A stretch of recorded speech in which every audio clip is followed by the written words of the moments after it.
আসসালামু আলাইকুম, কি অবস্থা সবার? ড্রিম স্টোরে বড় একটা ভিডিওতে আপনাদের সবাইকে স্বাগতম। দেখতে পারতেছেন আমাদের সামনে রয়েছে কিন্তু একটা কাস্টম বিল্ডের একটা সাইকেল ট্র্যাক CK780 মডেলের একটা ফ্রেম দিয়ে তৈরি।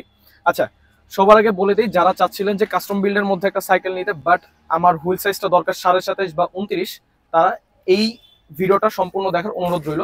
এই কাস্টম বিল্ড যেটা আমাদের সামনে রয়েছে এটা কিন্তু 26-এর, বাট যারা চাচ্ছিলেন, আবারও বলতেছি, যে 27.5 বা 29, তাহলে এই ভিডিওটা সম্পূর্ণ দেখেন। এই ভিডিওটা লাস্টের দিকে আমি বলে দিব কি কি করলে এটা 27.5 বা 29-এর দিকে আপনি চলে যেতে পারবেন। আচ্ছা, সবার আগে বলে দেই যে ফ্রেমটা রয়েছে 6061 অ্যালুমিনিয়াম গ্রেডের একটা ফ্রেম, যেটা হচ্ছিল সাইকেল ট্র্যাক CK780 মডেলের একটা ফ্রেম, যেটার মার্কেট প্রাইস 13,000 টাকার মধ্যেই আপনি পেয়ে যাবেন। আর ফর্ক হিসাবে রয়েছে একটা ন্যানলিওর ইয়ার ফর্ক, যেটা বাজেট ফ্রেন্ডলির মধ্যে সবচেয়ে বেস্ট একটা ইয়ার ফর্ক বলা যায়। ব্রেক হিসেবে রয়েছে শিমানো MT200 এর ওয়াইল ব্রেক, এবং যদি শিফটারের কথা বলি, আপনারা শিমানো অ্যালটাসের শিফটার পেয়ে যাচ্ছেন এবং রিয়ার ডেরা হিসেবে পেয়ে যাচ্ছেন শিমানো অ্যালটাসের শ্যাডো যে রিয়ার ডেরাটা আছে, ওইটা নর্মাল যেই অ্যালটাস ডেরা আছে ওইটা থেকে কিন্তু শ্যাডো ডেরাটা কিন্তু খুবই ভালো পারফরমেন্স করে।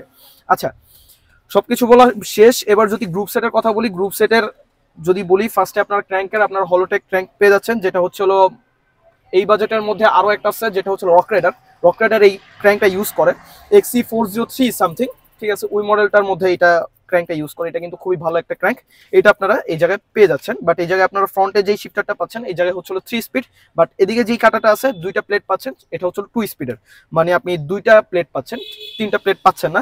আপনারা চাইলে এদিকে আপনি আপগ্রেড করতে পারেন, বাট আপনার শিফটার চেঞ্জ করা লাগবে না, তখন আপনারা শিফটার 3 স্পিডের পেয়ে যাচ্ছেন। পিছনে 9 স্পিডের ক্যাসেট ইউজ করা হয়েছে, যেটা হচ্ছিল অ্যান্টিয়াস একটা ক্যাসেট। এবং চেইন যদি বলি, তাহলে আপনারা KMC চেইন পেয়ে যাচ্ছেন।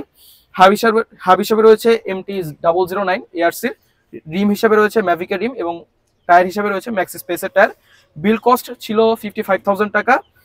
আমরা এটা 38 টাকা হলে এটা ছেড়ে দিব। বাট এবার লাস্টে একটাই কথা, এটা কিভাবে আমরা 27.5 বা 29-এর দিকে যেতে পারি। এই 38,000 টাকার মধ্যে আমি, বা 55,000 টাকা যদি বলেন, তাহলে আমি খুবই দুঃখজনক একটা ব্যাপার যে এটা 26-এর একটা বিল করা হয়েছে। কেননা আমি এই বাজেটের মধ্যে আমি মনে করি যে অন্তত একটা 27.5 বা 29 একটা বিল্ড করা দরকার, ঠিক আছে? তাহলে এদিকে কি করা যায় বলেন? এই জায়গায় বেশি কিছু না ভাই, যদি আমাদের থেকে এটা পারচেস করেন, তাহলে একটা কাজ করবেন, রিম সামনে এবং পিছনে সেল করে দিবেন। আপনারা নিজেরা একটা 27.5 বা 29 একটা সেকেন্ড হ্যান্ড বা নিউ একটা বিল্ড করে সুন্দর করে চাক্কা দুটা লাগাই দিবেন, তাহলে আপনার বিল্ড একেবারে সম্পূর্ণ ক্লিয়ার হয়ে যাবে। এখন যদি আমি 26-এর এই বিল্ডের কথা বলি, তাহলে একটা জিনিস আমার কাছে ভালো লাগছে, যে এটা 26-এর বিল্ড মনে হয় না। এটার যে কম্পোনেন্টস দিয়ে দেওয়া হয়েছে, এটাতে আমি রাইট ফিলের কথা যদি বলেন, তাহলে আমি 27.5-এর রাইট ফিল পেয়ে যাচ্ছি, যে জায়গায় আমার কাছে খুবই ভালো লাগছে। এবং যে এটা ফুল বিল্ড চিন্তা ভাবনা করে বানাইছে, খুবই অনেক ভালো মানের বানাইছে। কম্পোনেন্টসগুলো আমার কাছে খুব পছন্দনীয় একটা জিনিস হয়েছে। বাট শুধু একটা জিনিস দুঃখজনক ব্যাপার, সেটা হচ্ছিল এটা 27.5 বা 29 বিলটা হয় নাই, ঠিক আছে? তো যারা নিতে চাচ্ছেন, আবারও বলতেছি, 26-এর যদি চিন্তা ভাবনা থাকে, তাহলে এটা এইভাবে নিয়ে নিন। আর যদি 27.5 বা 29-এর আপগ্রেড করার চিন্তা ভাবনা থাকে, তাহলে অবশ্যই দুইটা রিম চেঞ্জ করে নতুন একটা লাগাই নেবেন, বা সেকেন্ড হ্যান্ড একটা লাগাই নেবেন, তাহলে আরো রাইট ফিল ভালো পাবেন। তো আজ এ পর্যন্ত থাকুক, দেখা হবে অন্য কোনো ভিডিওতে বা অন্য কোনো সাইকেল নিয়ে। আল্লাহ হাফেজ।